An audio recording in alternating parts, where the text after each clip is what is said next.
Hello everyone, good morning, Sitaram બધાને. કેમ છો બધા? મજામાં? સ્વાગત છે બધાનું આજના નવા વિડીયોમાં. અને બસ જો સવારના નાઈ ધોઈને કમ્પ્લીટ થઈ ગયા. થોડા ઘણા કામ થયા છે, થોડા ઘણા કામ બાકી છે. અને નેત્રીબેનને પણ સ્કૂલે જવાનું છે, એટલે નેત્રીબેનને એના માટે નાસ્તો પણ બનાવવાનો છે. અને આજે તો એટલા બધા કામ છે ને કે વાત જવા દો. આજે આખો દિવસ કામ ખૂટે એમ જ નથી. એમ તો કાલ સાંજ સુધી કામ ખૂટે એમ નથી. કેમ કે આજે છે ને અમે ખરીદી કરવા, એટલે ખરીદી તો નથી કરવાની, અમારી દુકાન છે ત્યાંથી જ બધી ચોલીને બધું ચોઈસ કરવાનું છે. એટલા માટે કે કાલે આપણા ગીતનું શૂટિંગ કરવાનું છે. જે તમે બધા રાહ જોઈને બેઠા હતા ને કે ગીત ક્યારે આવશે, તો હવે એનો સમય આવી ગયો છે. તો કાલે આપણા ગીતનું શૂટ કરવાનું છે. તો એના માટે બધા ઓર્નામેન્ટ્સ, ચોલી અને ઘણી બધી બીજી વસ્તુ નાની મોટી લેવાની છે. તો સૌથી પહેલા છે ને કામને થોડાક દિવસ એમ છે ને એમ કામને થોડાક દિવસ શું કહેવાય એક બાજુ મૂકી દઈ અને એ બધી તૈયારીમાં લાગી જાય. કેમ કે એમાં કંઈ ભૂલાવું ન જોઈએ શૂટિંગમાં. તો પછી એવું છે કોઈ વસ્તુ ભૂલાય તો હેરાન થાય. એટલે અમે પહેલાં છે ને નેત્રીબેનને હારે લઈ અને પહેલાં તો ચોલી લઈ આવીએ દુકાનેથી, અને પછી નેત્રીબેનને સ્કૂલે મૂકી આવીએ. પછી મારું ચોલીનું ફિટિંગ ને એવું બધું કરવું જોશે. મેચિંગ બંગડી છે, આ છે તે છે, બધું જ કરવાનું છે. અને નેલ પણ મારે પાછા કરવાના છે, એટલે રાત્રે ત્યાં પણ જવાનું છે. અને થોડી ઘણી એવી મહેંદી પણ કરવાની છે. તો સારું, હાલો હવે છે ને અમે લોકો ગામમાં જઈ આવીએ અને ચોલી પસંદ કરતા આવીએ.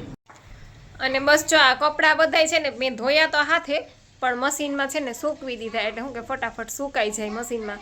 બાકી તો ઓમાં તો ઘડીકમાં સુકાય નહીં, એમને નીચવીને નાખીએ ને તો.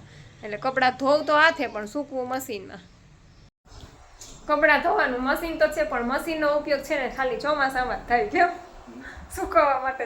બાકી તો હું હાથે જ કપડાં ધોઉં, એટલે એવું છે બધું. તો સારું, હાલો કપડાં ધોવાઈ ગયા અને હવે અમે લોકો જઈ આવીએ. બસ જો ગામમાંથી આવી ગયા, ચોલી લેતા આવ્યા, અને બાકી જે લેવાનું હતું બીજું ઝીણું ઝીણું એ લેતા આવ્યા. અને આ કેળા રસ્તામાં લીધા હતા ને, તો રસ્તામાં જો 3-4 કેળા ખાઈ લઈએ, કે મને લઈ હતી ભૂખ.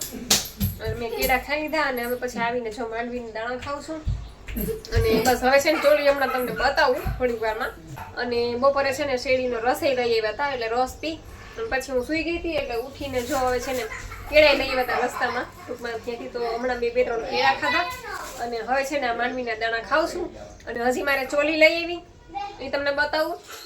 અને 3 કે 4 ચોલી છે, એના બ્લાઉઝ બધા ફિટ કરવાના છે, તો એ બધા ફિટિંગ કરું અને એક વાર પહેરીને જોઈ લઉં. કેમ કે પછી ત્યાં કાંઈ શૂટિંગમાં કંઈ ફેરફાર થાય નહીં, એટલે એ બધી અત્યારે કરી લઉં. અને હજી મારે રાતના નેલ્સ કરાવવા છે, અને ઘણા બધા કામ બીજા બાકી છે. એટલે આજે વિડીયો શૂટ કરવાનો ટાઈમ ઓછો મળ્યો છે. અને હાંસની રસોઈ હવે નેત્રી પપ્પા કહેશે એ કરશું, બાકી તો જોયું જશે. હવે આ બે બાપ દીકરીને અત્યારે પકડમ પાટી પૂછે, જોઈ લે પકડમ પાટી રમેશ બોલો અત્યારે. અને મારે કામનો ઢગલો છે, કામ ખૂટે એમ નથી. અને આ બેને બથોડા પૂજે જો. અને આ છે ને ચોલી જો લઈ આવી, તમને બતાવું પછી નિરાતે, કેમ કે હજી બ્લાઉઝ ફિટિંગ કરીશ. સાંજના 7 વાગી ગયા છે, 7:15 જેવું થઈ ગયું છે. અને હું ઉપર આવી, મેં કીધું કચરા પોતા કરી આવું, પછી કાલે પાછો કાંઈ ઉપર કચરા પોતા થાય. એમાં 2-3 દિવસથી થયા નહોતા ને, એટલે વધારે આમ ગંધારું થઈ ગયું હતું. એટલે મેં કીધું લાવ ઉપર કચરા પોતા કરી આવું, અને પછી ચોલીના બધા પ્લેટ, બ્લાઉઝના પ્લેટ બીડું. અને આ ઊભું પોતું જ મારી દીધું છે આજે. તો આમ ઊભું પોતું છે ને ઘણું બધું કામ આવે છે, ક્યારેક ઉતાવળ હોય, મોડું થતું હોય, તો આ ઊભું પોતું ફેરવી દીધું, એટલે બહુ કામ આવે છે ટૂંકમાં. સારું, ચાલો પોતા થઈ ગયા, ટોયલેટ બાથરૂમ ધોઈ નાખું. તો 9:15 વાગી ગયા છે. અને હું છે ને હજી તો બ્લાઉઝ ફિટિંગ કરી દીધી ચોલીના ઉપર. ત્યાં પપ્પા આવી ગયા, કે આજે કંઈ રસોઈ કરવી નથી, તારે જાજા બધા કામ છે ને એ બધે પતાવી દે, એટલે કે આજે હું જમવાનું તૈયાર લઈ આવીશ. એટલે આ શું લઈ આવ્યા છે? દાબેલી છે, દાબેલી એને તો ખાઈ લીધું. અને આ શાક ભાતે પડ્યા છે થોડાક. અને આ લઈ આવ્યા હતા ભજીયા પટ્ટીના, તો એ તો જમવા બેસી ગયા છે. અને નેત્રીની ફ્રેન્ડ આવી છે, અને નેત્રીની બે રમે છે. તો સારું, હાલો હવે હું છે ને ખાઈ લઉં દાબેલી, થોડાક ભજીયા ખાઈ લઉં. પછી પાછા ઓલા નેલ કરાવવા જવાના છે, નેલ કરાવવા જવાના છે. 9:45 જેવું થઈ ગયું છે. અને નેત્રીબેનને આઈસ્ક્રીમ ખાવી હતી, એટલે અહીં એક આઈસ્ક્રીમ તો ખાધી એણે સત્તાધારમાં. અને હજી એક કોણ લેવડાવ્યું છે. મેં નેત્રી પપ્પાએ સ્ટ્રોબેરી શેક પીધું છે. અને હવે અમે જાય છે નેલ કરાવવા, એટલે એના માટે એક રાધુ માટે કોણ લીધું ને એક નેત્રી માટે લીધું. એટલે ત્યાં જઈને હજી એક કોણ ખાશે. એટલે બેનને છે ને રોજ ડબલ આઈસ્ક્રીમ ખાવાની રોજ છે.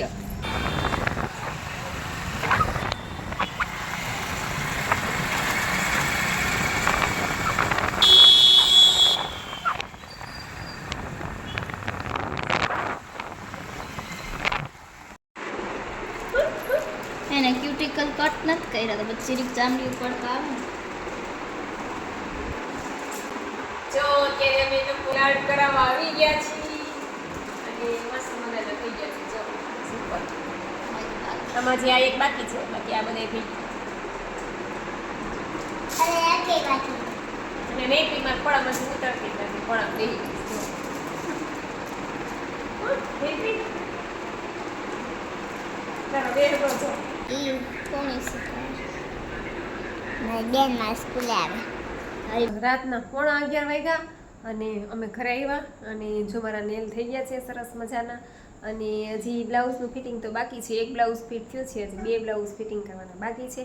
ઓલરેડી 11:15 થઈ ગયા છે ને અત્યારે મારા ભાઈ ને ભાભી બેસવા આવે છે, એટલે થોડી વાર બેસું. જ્યાં સુધી બેસે ત્યાં સુધી પછી હું સુઈ જઈશ. અને નેત્રી તો છે ને રસ્તામાં જ સૂઈ જતી હતી. ગાડીમાં અમે આવ્યા ને તો પકડીને બેઠી હતી, એટલે રસ્તામાં જ સૂઈ જતી હતી, કેમ કે એ સવારે 8 વાગ્યાની ઉઠી છે. બપોર સૂતી ન હોય, સ્કૂલ હોય એટલે અત્યારે તો એના કિલોમીટર હાવ પૂરા થઈ ગયા હતા, એટલે એને તો ઉપર સુડાવી દીધી. અને હવે મારા ભાઈ બેસવા આવે છે, થોડીક વાર બેસે પછી અમે સૂઈ જશું. અને બસ સવારે ઉઠીને જે ફિટિંગ બાકી છે બધે કામકાજ એ બધા સવારે ઉઠીને પાછા કરશું. તો સારું, હાલો વિડીયોને હવે એન્ડ કરી દઈ. તમને વિડીયો કેવો લાગ્યો એ જરૂરથી કહેજો. લાઈક કરજો, શેર કરજો અને ચેનલમાં પહેલી વાર હોય તો ચેનલને સબસ્ક્રાઈબ કરી લેજો. અને જો મારા નેલ બતાવી દો, હશે ભૂલાઈ જઈશ. મસ્ત મજાના નેલ થઈ ગયા છે, જે મેં હાચવીને જ રાખ્યા હતા. ખાલી ફિનિશિંગ કરવાનું હતું અને ચીપકાવાના હતા, એટલે જો સરસ મજાના પાછા થઈ ગયા છે. તો સારું, ચાલો આવજો બધા.